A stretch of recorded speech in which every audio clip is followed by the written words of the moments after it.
Actually, to be fair, I could stick a little bit of rum in there. What, in the beer? Hold on. Right. I've done that before. Morning. How are you doing? Not too bad. Having terrible technology problems this morning. Thanks, Kate. Hello and welcome to our first Euro 24 episode with the InterDreamTeam boys. It's Ross and Taras here joining me. I'm Adam, and we'll be talking you through everything you need to know really for the early stages of planning your team and getting started with the Sun Dream Team game for the Euros. So it starts on the 14th of June, so not long now, 2 weeks away basically. Squads will be confirmed by the 7th of June. So keep an eye on that. So here's all the players, 24 hopeful candidates and some real strong competitors on that list, eh, boys? Yeah, and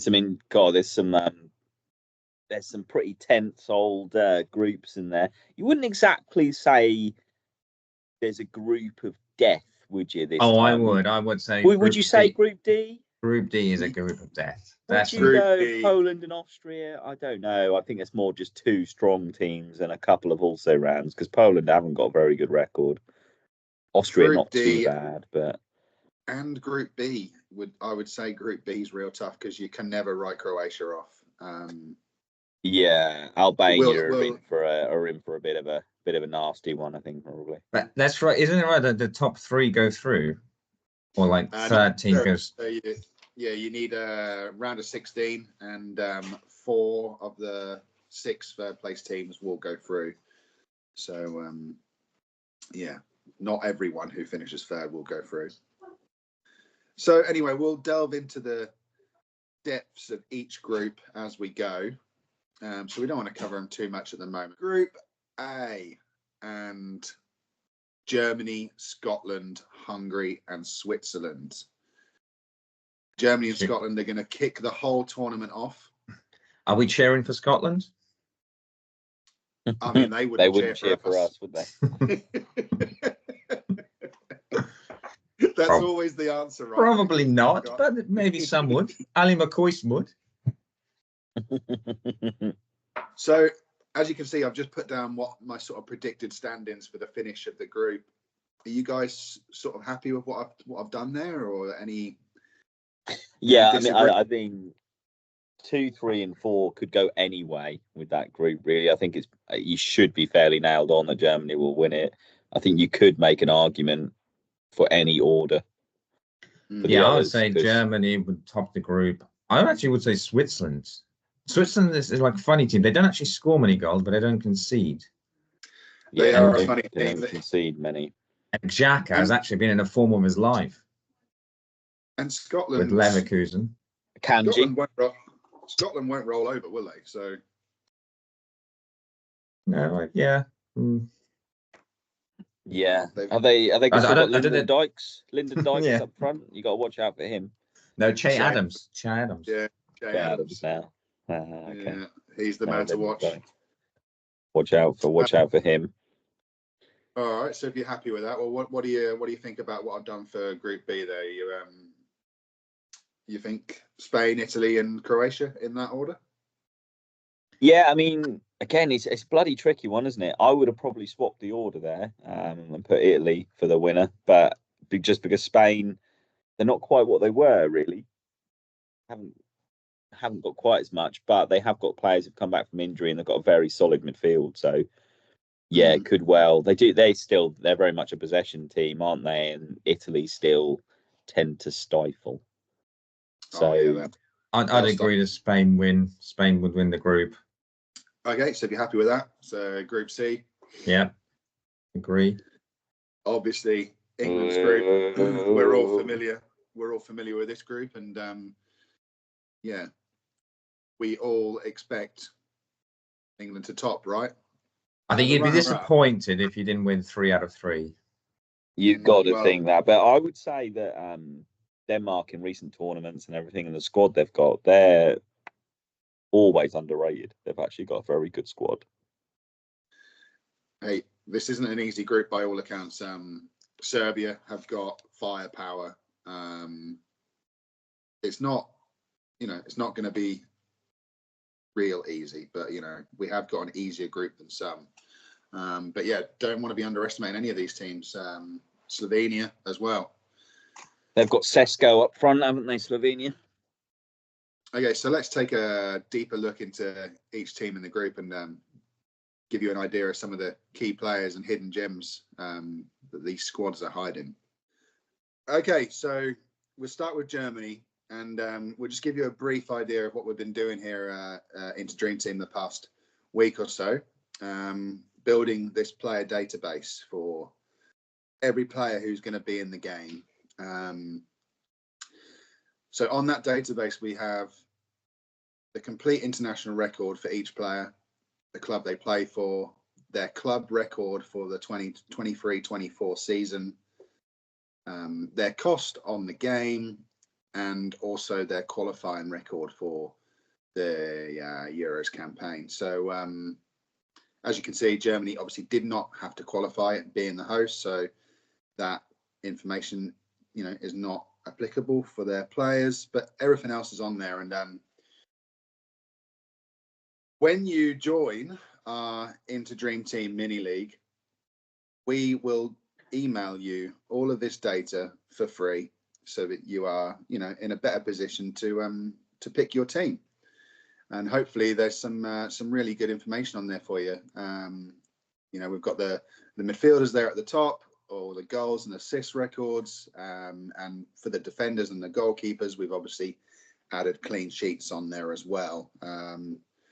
So yeah, some real busy work in there, Ross, and yeah, we've done it for our viewers, and hopefully you guys will appreciate it and get on board. Come and join our mini league, and yeah, we'll give you this free of charge for every team, every player in the game. Gotta be a bargain, innit? Gotta be a bargain.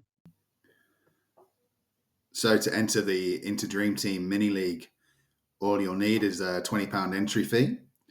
All the proceeds are going to be going to the prize fund, and the prizes will be announced on the 14th of June after the first kickoff. Now, with your entry, you will receive full access to our complete player database when you join.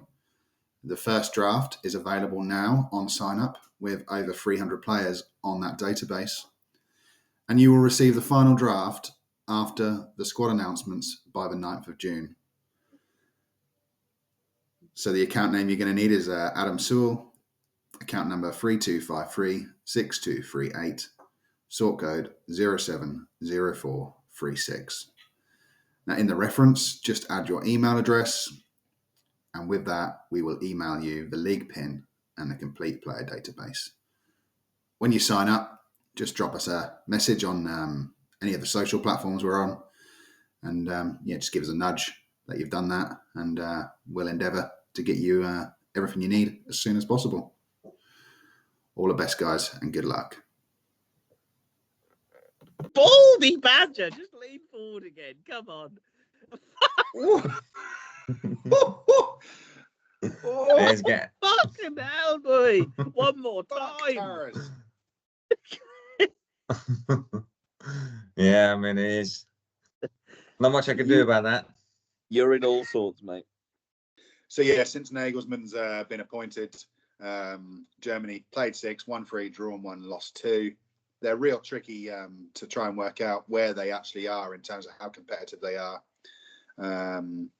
They beat France and Holland recently, but then they also lost to Austria and Turkey. So it's tricky to know where they are. They've got some real good assets. We've all highlighted the new sensation at fullback for them, Stuttgart player Mittelstadt. He's only got 2 caps at the moment, but seems to be nailed on for fullback, and 3.5 million, a nice cheap route into their defence. that's in midfield and the striking options where we have lots of special talent here. What do you got to say about the lad from Leverkusen, Ross? Yeah, I mean, that's pretty special, isn't it, really, from him? I mean, to come in with 38 goal involvements for 48 games, he's burst onto the scene there, hasn't he? Just like the great Michael Richards would say. And, not terrible for his international, considering he's so young, coming in with 5 goal involvements from 16 games as well. So, nothing to be sniffed at there. One of the picks for the German midfield for me.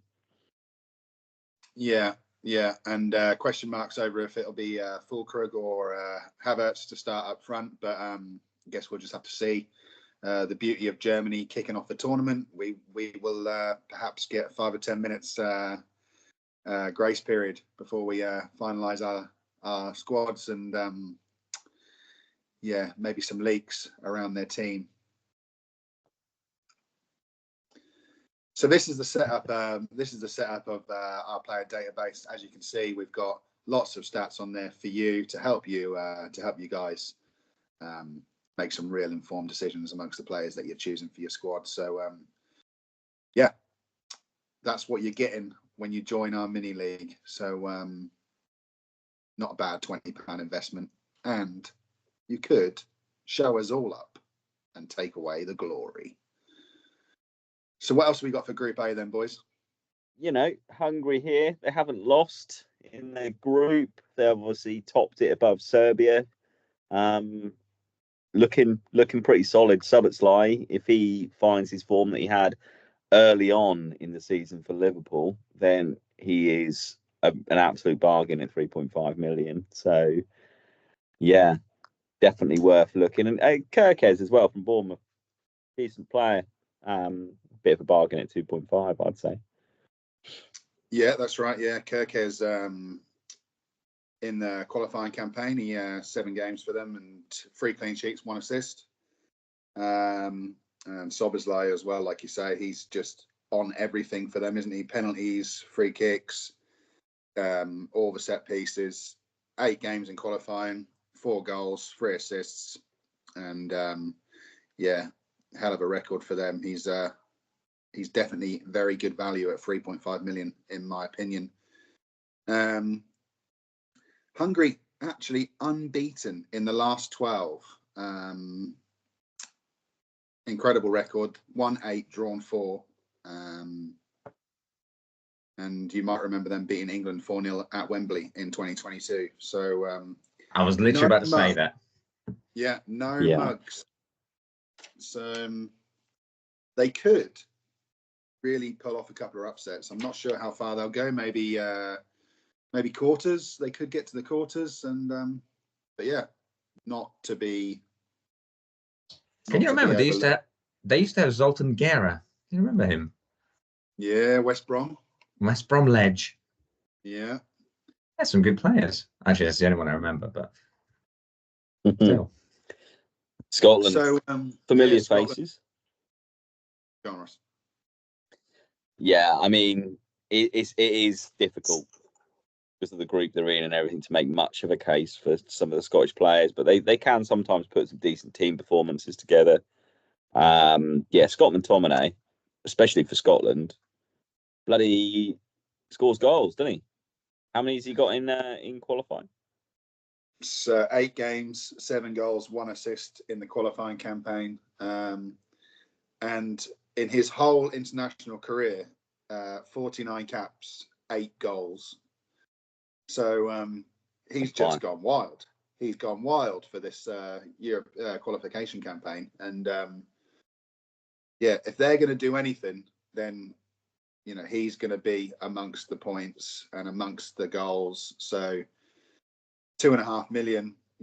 We all need a couple of cheapies to accommodate for our expensive, real high quality assets. So McTominay not to be overlooked at 2.5. Along with Robertson at 3 million and McGinn at 2.5, could all do very well. And if Scotland are going to do well at the Euros and get out of that group, then those 3 they'll have to be playing every game and they'll have to be playing well. That's it. But they done the old classic. They got qualified, fairly early in the campaign, and then they've been on a terrible run since. They haven't actually won a game since September of 2023. So their last 12 games, won 5, lost 5, drawn 2. So not in the best of form, but you know what, they're going to have bags of it, and that's hard work and heart when they play for their country. So good luck to them, but they are in a tough group. Yeah. So the Swiss, real hard team to try and get your head round. Since the start of 23, they've played 12, they've won 5, they've drawn 6, and they've lost only once. But then saying that, in the qualifying campaign, they dropped points to Israel, Kosovo, and Belarus.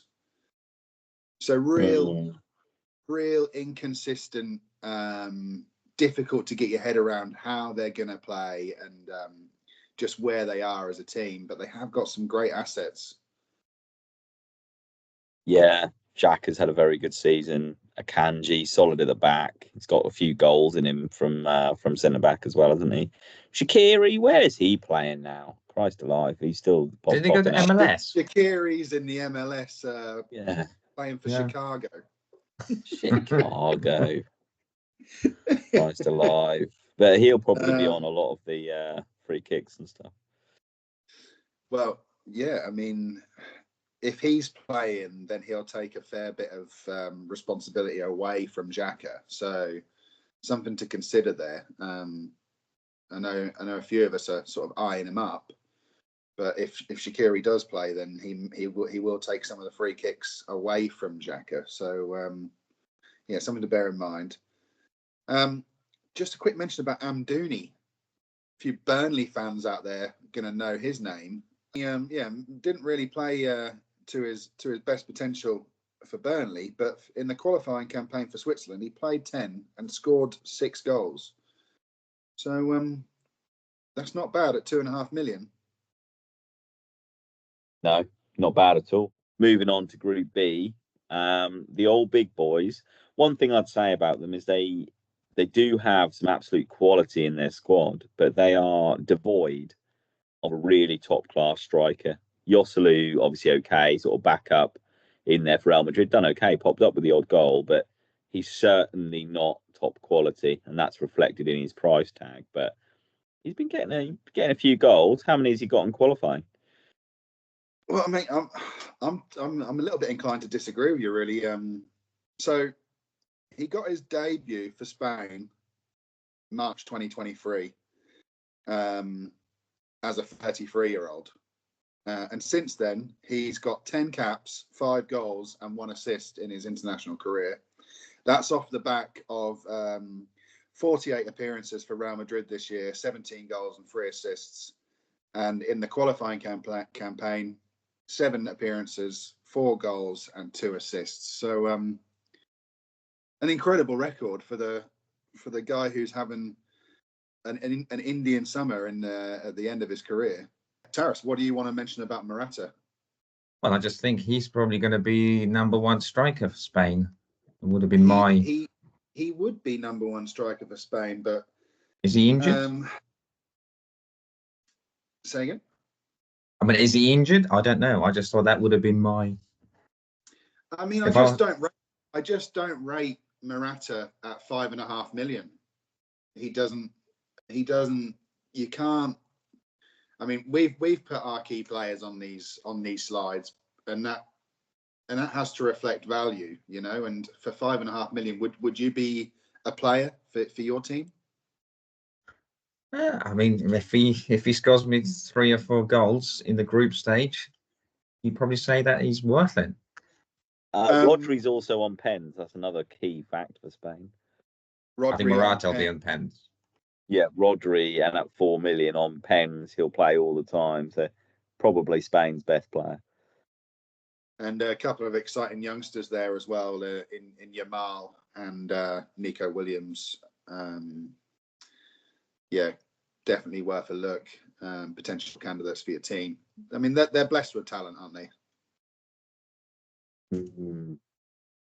Correct.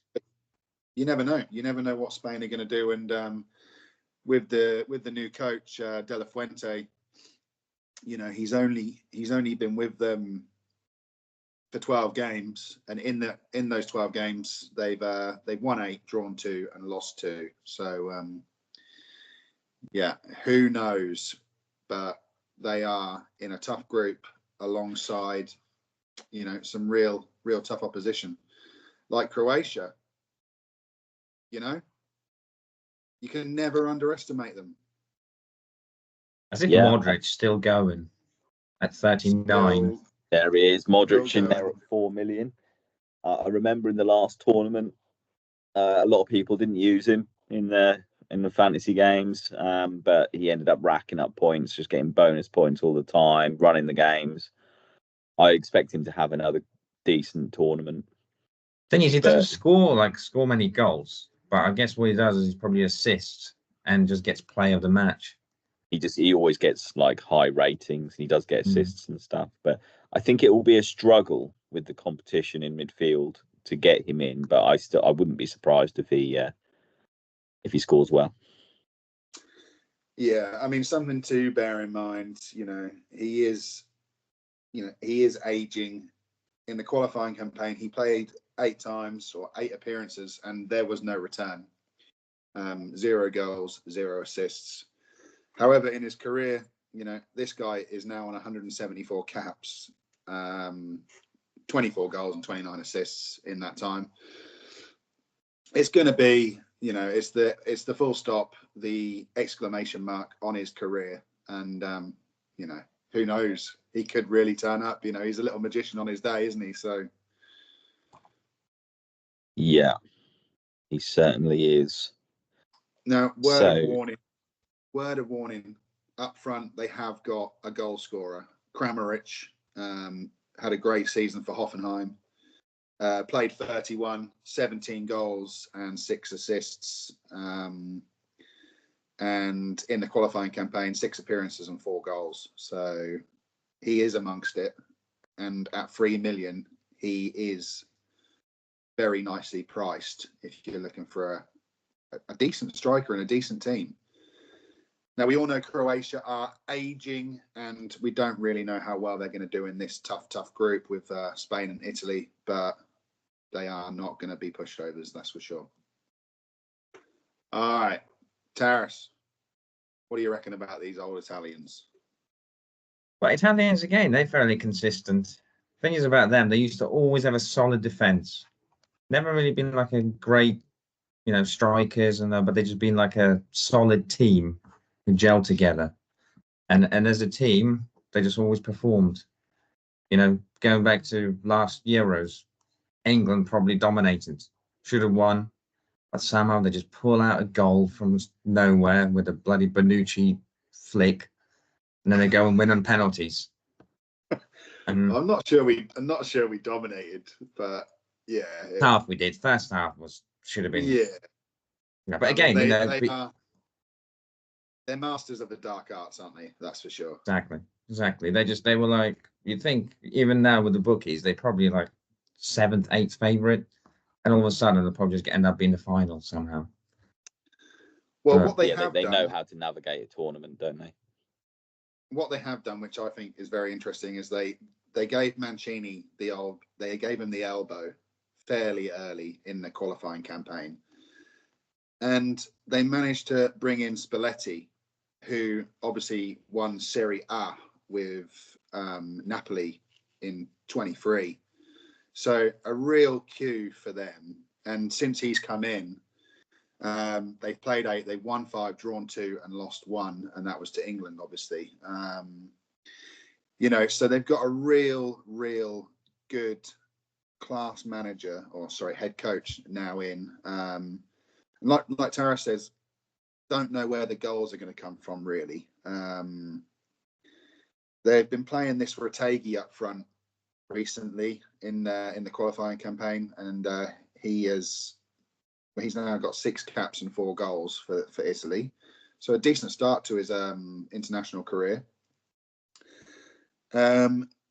Chiesa and Barella I see them both, being able to chip in with a few, and they've got that young fullback DeMarco, who's also real impressive and attacking player. But yeah, not sure what the Italians are going to bring to the tournament at all.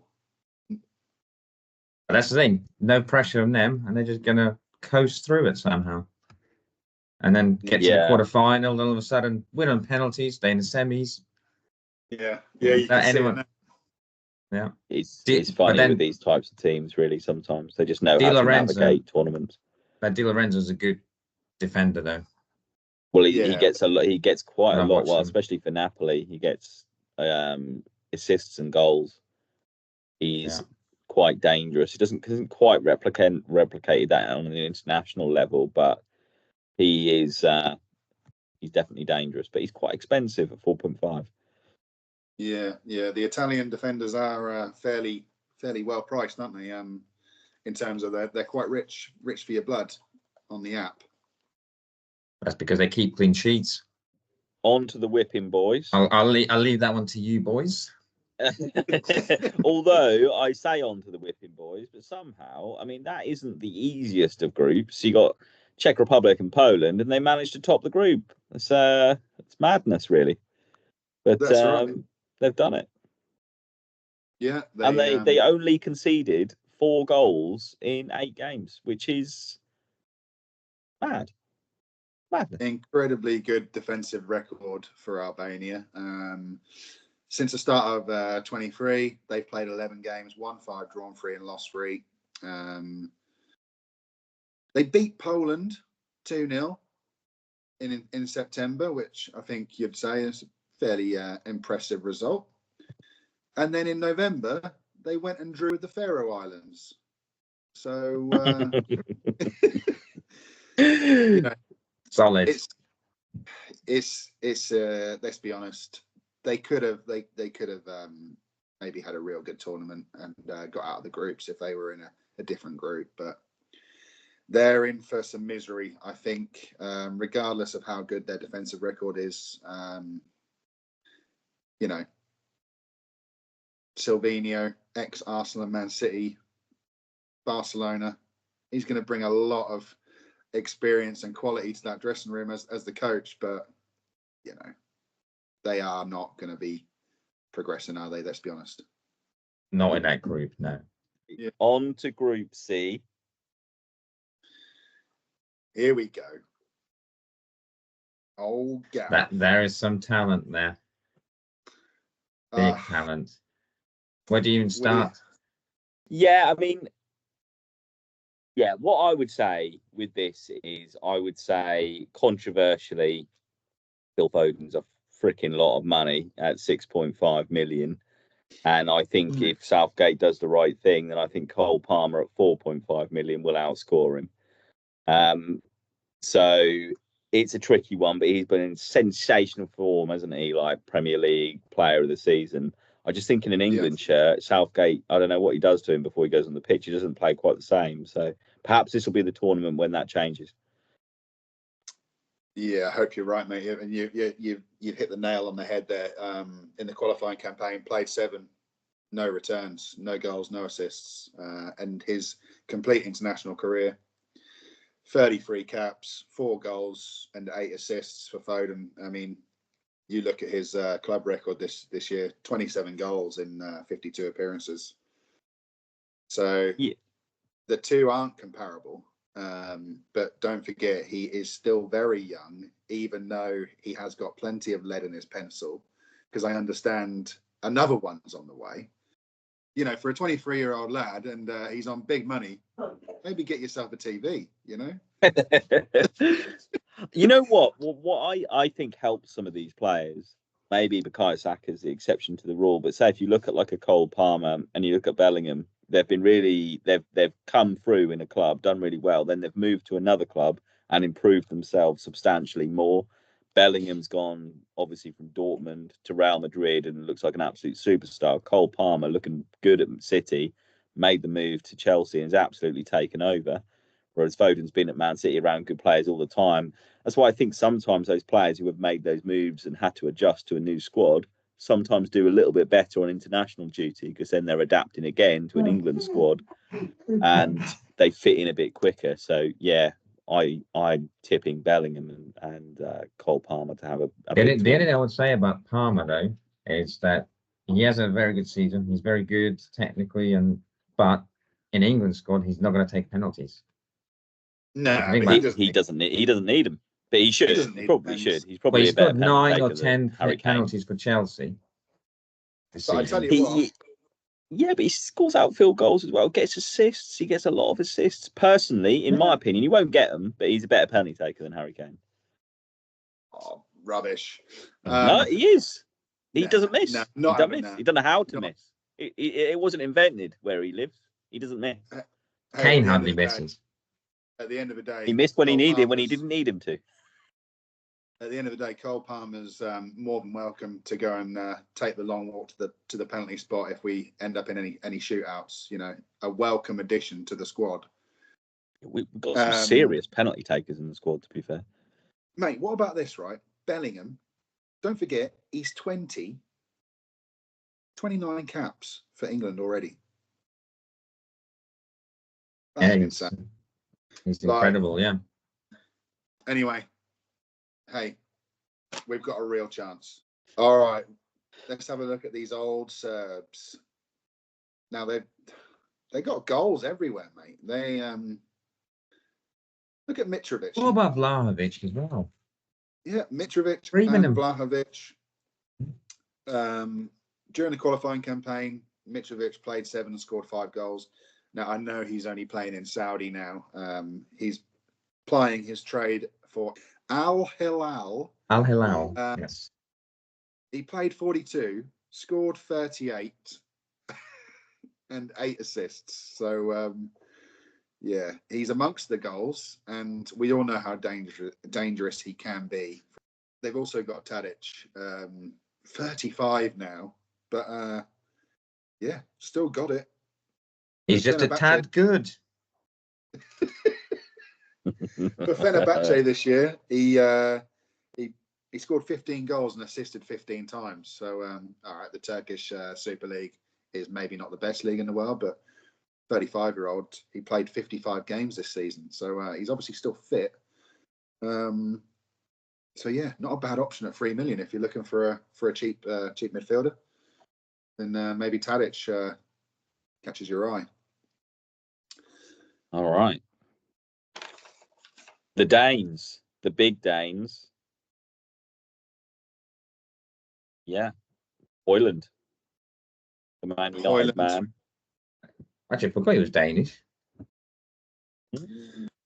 So Denmark, decent record since the start of 23. They played 12, won 8, drawn 2, and lost 2. Those 2 losses coming at the hands of Kazakhstan and Northern Ireland. So a couple of blemishes there on the record. But they also came through the qualifying campaign there, as you can see, with Slovenia, and they're going to be matched up with Slovenia again in Group C with England. So gives us a fair idea of where we're at. And Denmark have the upper hand on Slovenia. They drew 1-1 and 1-2-1. So that's why I put them to finish ahead of Slovenia and Serbia in our predictions for Group C. And with Hoyland, they've got goals and they've got a hungry young player who's really impressing. And for Denmark, he loves it. Played 8 in the qualifiers, scored 7 goals and 1 assist. Decent record. Also got this young player for Wolfsburg, Jonas Wind. 10 games in the qualifying campaign and 7 goal involvements. So decent as well. 4 assists and 3 goals for him.